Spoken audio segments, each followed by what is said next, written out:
ผลกับมาอีกแล้วพี่น้องเอ้ยมาเบิ่งหมูหน่อยในวันนาหวานี่จ้ะเบิ่งหมูหน่อยว่าอีกก่อนของกินนะคะนี่ค่ะไม่ได้ทิมนะจ๊ะเหมือนเรานะจ๊ะคืออะไรอ่ะมาเซดาก็ให้หมูจ้าหรอเอาไปข่าวหน่อยไหมก็ขี่หมูไม่พันมันบริเมน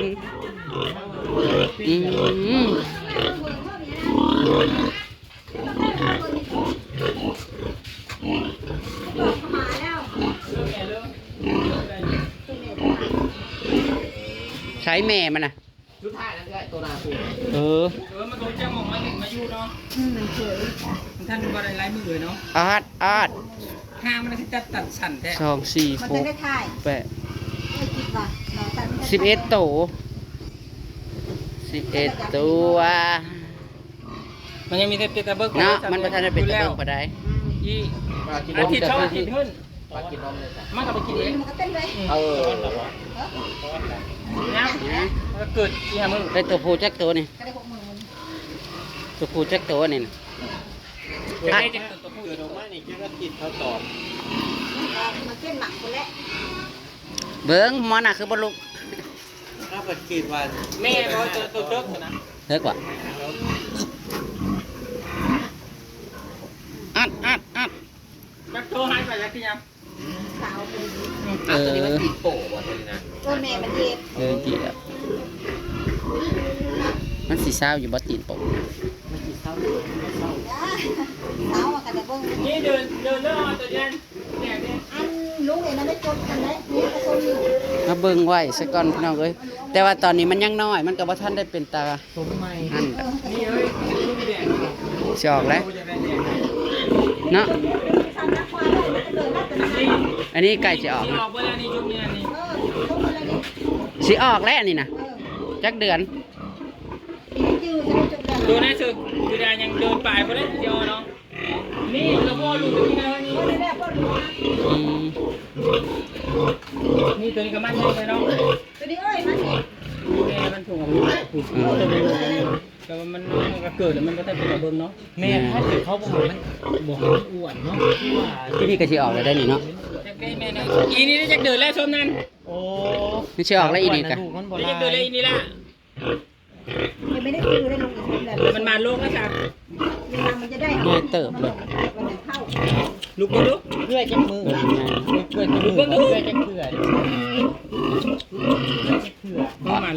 มันใหญ่แล้วคือแล้วมือหนึ่งมันก็มือสั่งมือเล็กน่ะท้องน่ะก็บ่ได้ซับท้องกระซ้ำนี่ก็ได้ลูกน่ะเป็น10พุ่นเนาะเคล็ดลับมันแต่นี่แม่มันจ้าออดแอดตอนนั้นถ้าว่าลูกที่มาบ้องแล้วพ่นค่ะจะเอาไปเล่นเลยเพิ่นก็แล่นเพิ่นก็จื้อแม่เพิ่นเนาะพันละลายโตเราขายไปแล้วตัวมันใหญ่นะ20 โตแต่สิมาเบิ่งไว้ไม้ทานก็คือว่าแหละคัดซ้ำนี่พอดีเพื่อเฮาล้างคงล้างคอก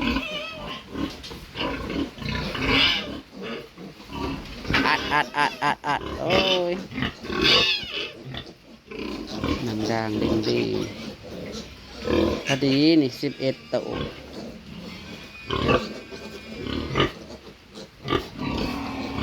ห้อง5 ลูกเพิ่น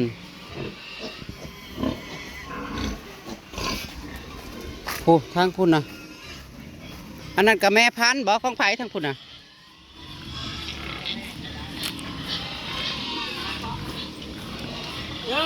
นี่ลูกมูตัวนี้เขาไปเบิ้งได้หันบ้านนะ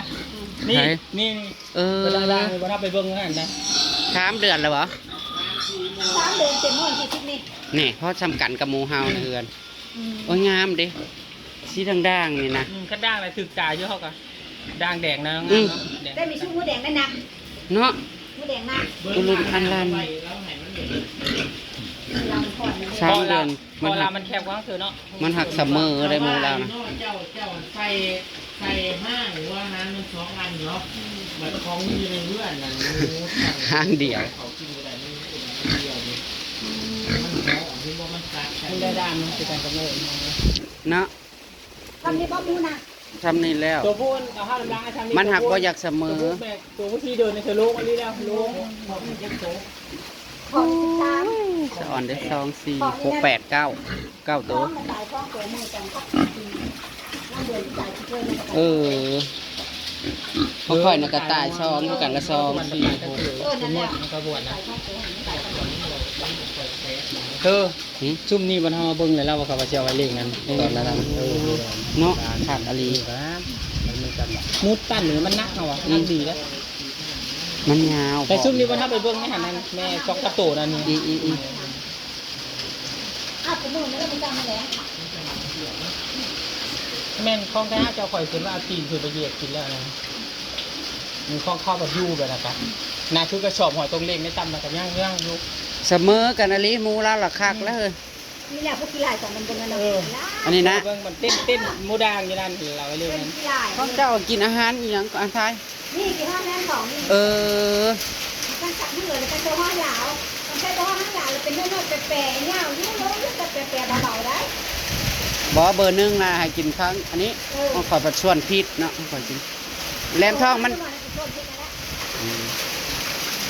โอ้ยแต่ทาง ที่ว่าเนาะเรื่องกับสอบว่าหาอะไรแกแหละก็น่าจะให้เรายืดแจ้งขึ้นไปจ้อง ได้หนังได้นี่แม่ขายจับ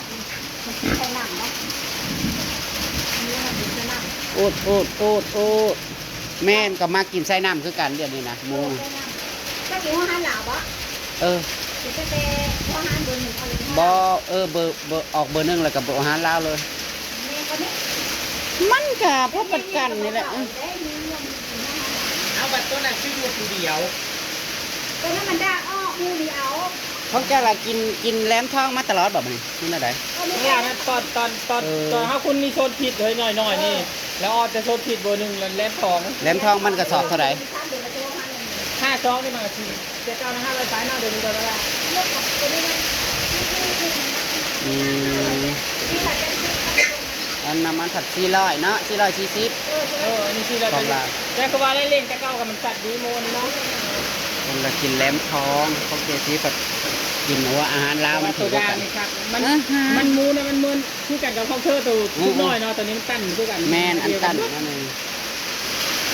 โอ้ยคนคือเมื่อใดแล้วพี่น้อง ห้างแบบนี้เขาขายจากขั้นห้างแบบ มันไปร้านที่หนังแล้ว ห้างนั้นมันก็คือกันกับข้าวเจ้าบอเชียครับก็อันนั้นมันออกมันหยันออกหมดแล้วนะมันหรือแต่อันนี้มัน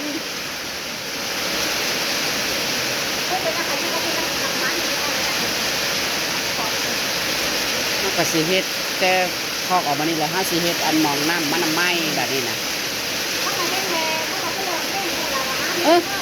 งามมาลีได้เสมอเรียนมูเรา คนที่มันมีคนที่เข้าทุกคน โอ้ยผลมากเลยพี่น้องเอ้ยงาบ่ได้แล้วกันนี่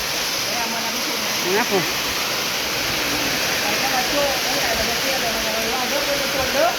อัด เรามาเล่นไปตามมาพูดเรื่องนี้ถามนะเราไม่ได้เล่นไม่ได้มาก็ไปเรื่องที่ไหนแล้วทำไมก็เป็นเดียวกันนะ แม่มันอะไรใส่ก่อนขึ้นแดงนะ เป็นมันแค่เปิดแล้ว หมอแม่ตอนนี้คุณแดงนะคุณแดงสมมติอันนี้หัวคุณได้ถ่ายนี้แต่ตัวนี้กับแม่แดงง่ายๆนะเดี๋ยวได้ให้เราไปพวกลูกมานั่น อุ้ยเพิ่นนอนแช่น้ำ แต่มันมีคนแค่เปิดแล้วนะตั้งเข้าตั้งมาทำกันเป็นเจ้าหลังหน้าเลยนะเออโตแล้วที่ที่เลยจะต้องเข้าเลย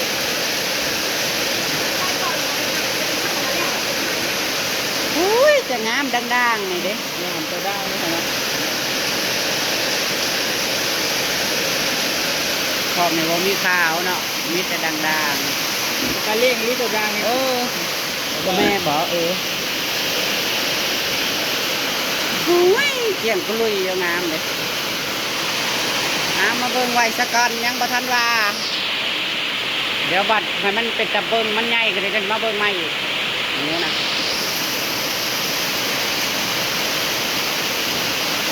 พอดีมาเนี่ยอาจารย์คิดตกแอะตะกี้แข่งฝนมาพี่น้องเอ้ยฝนว่าฝนห้ามหมอลำมือแรง ตายฝนตกกับพักกันนอนอยู่นี่เหรอพอพาลูกเขาห่มเขาห้อยนะว่ายังไง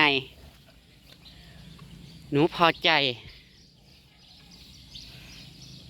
แอะ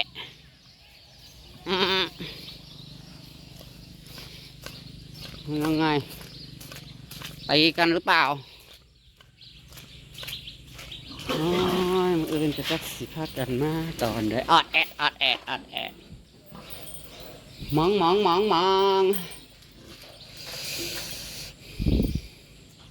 เบิ่งหมูเขาเจ้ามาไหวแล้วกับพี่น้องเอ้ยทิพย์สมกรกระเดียแทนสุมเจ้าอดแอดเมิดเลยอาหารหิวละหิวก็หิวไปก่อนเดี๋ยวไปเอาอาหารมาให้โอ้ยพังรอมืออื่นจะคืนสิมาเอาตอนได้แล้วพี่น้องเอ้ยรุ่นว่าสิได้ทุนคืนบ่แค่นั้นแหละได้กระฝากเป็นกำลังใจให้เด้อจ้าพี่น้องเอ้ยขอบคุณพี่น้องมาสุคนอะไรกะเตอร์ค่ะไปเบิ้งหมูไหวอีกแล้วค่ะบอดย้อมนะคะหอดยามันราคาขึ้นมาในสิกะให้มันถูกเวลาเดือนที่มันเป็นราคาแน่ขายง่ายแน่เนาะพี่น้องไปตามคลิปหนักก็แล้วกันพี่น้องสวัสดีจ้าสวัสดีเด็กๆ